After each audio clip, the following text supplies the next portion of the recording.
Welcome back, ladies and gentlemen. Did you have a good tea break? Can we give a round of applause to the Malaysian Retailers Association for organizing such an awesome conference? It's been great learning so far, a great lineup of speakers, and we have a great lineup of speakers that are also going to do a panel discussion for us. Without further ado, let me invite Mr. Shah Karim, CEO of Safe Rock United States. Give him a loud round of applause.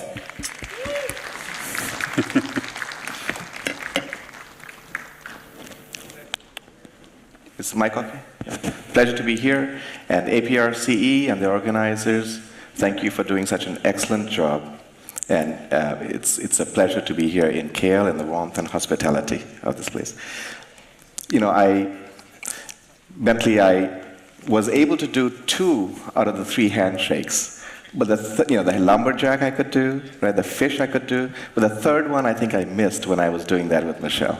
So I'll have to practice that again. Okay? And then from last night, Mr. Cheng, thank you for your hospitality at dinner last night. But James, you and I know that we don't really remember too much because it was a very fluid evening, shall I say, right? With a lot of enjoyment. What we're going to do is we're going to have a 3-part discussion here. I'm going to do a very short overview on retail and some challenges that it faces. And then we have 2 exceptional panelists, futurists, who will come on, and I will introduce them to discuss in their own way presentation of what they see as the vision for the future, and then we will sit down and have a short fireside chat, okay?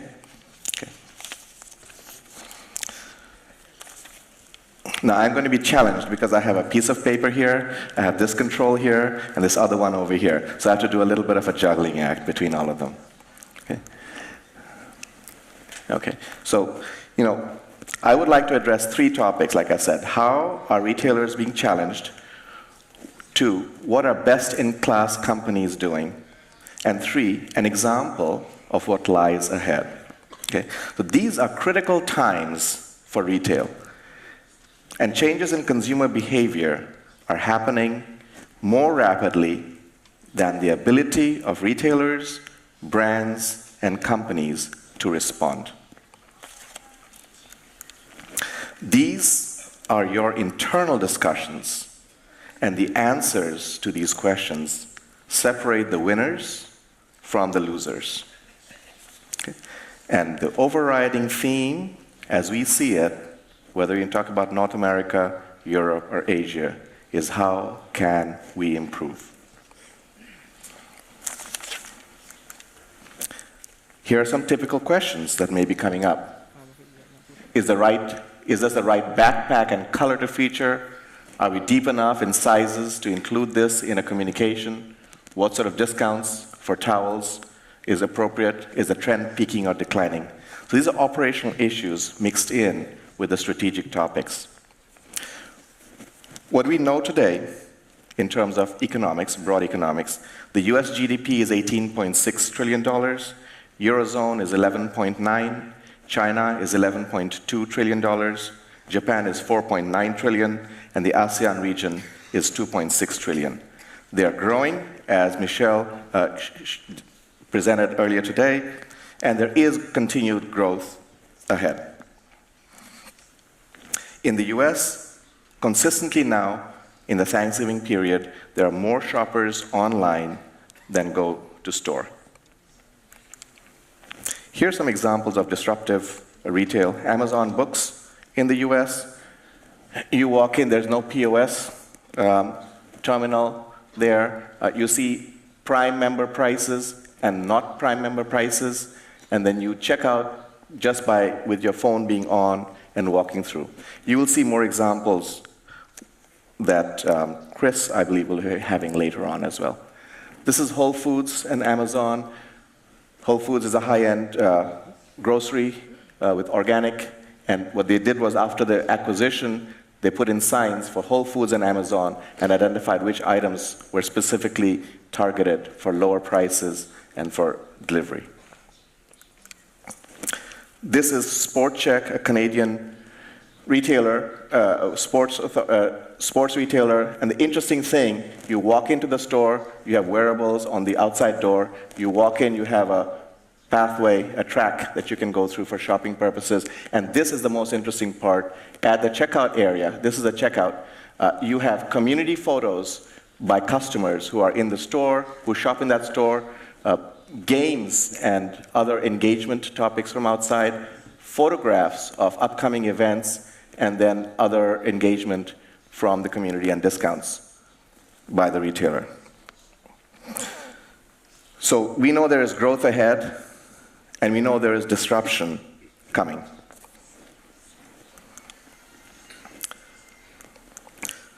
This is a quote from my friend at Google, John McAteer, who's the head of retail. Use metrics to measure on a daily, weekly, monthly basis, and to run your business, and to better understand store traffic, web traffic, and overall share of consumer voice. And not as a one-time thing, but as a continuing process that you adopt internally. So what are best-in-class companies doing? They're using strategy to integrate all sales channels. They're doing interpretive big data management, surely but surely.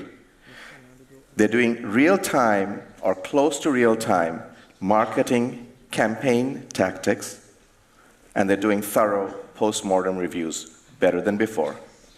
And I will say that one question that I hear overriding among retail management is whether Amazon or other online companies are friends or foes. So I will give an example now of what I think is an option or a direction for the future which combines big data analytics together. So we know that companies like Amazon, Google, eBay, Baidu, Alibaba are creating fundamental changes in shopping behavior, and that the gap is growing between online and offline. And the question is, can traditional brands and retailers with brick and mortar stores create a level playing field? Is it possible to do that? I believe that the answer is yes, it is possible to have a level playing field. And how can you do it? So I believe you have to combine four things, and I'll give an example of how this does it. The four things that one has to bring together are traffic, transaction, marketing, and inventory. Different from the merchandising and supply side focus. I think if you bring these together, then you have an opportunity to focus on what I call the demand chain, so you can precisely guide clicks to where they're needed. And let me give an example here.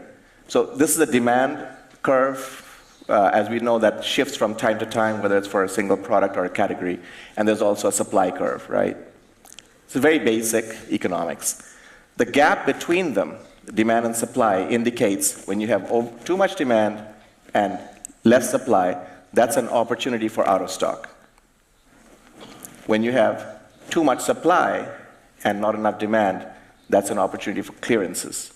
So I believe that the next focus on retail is going to be taking big data, taking analytics, and applying it to these on a timely basis. If it's a month apart, if it's a week apart, if it's a day apart, if it's an hours apart, even minutes apart, to guide clicks in such a way that you modulate the demand and reduce this so it's within the parameters of whatever safety stock you have in the company. It may look simple, but it's actually a combination of big data analysis, baseline forecasting, anticipatory forecasts, and then clearance. Out of stock, the objective of out of stock is to divert traffic, store impact, and have supply chain impact, and pull additional stock from elsewhere, whereas clearance will attract customers to where there's clearance situations, reduce the store impact, reallocate stocks to marketplaces, and minimize aged inventory. And this type of optimization can be done by channel, region, and category. So this is an approach that we're working on. This has been vetted and supported by Google. We're doing it in partnership with them.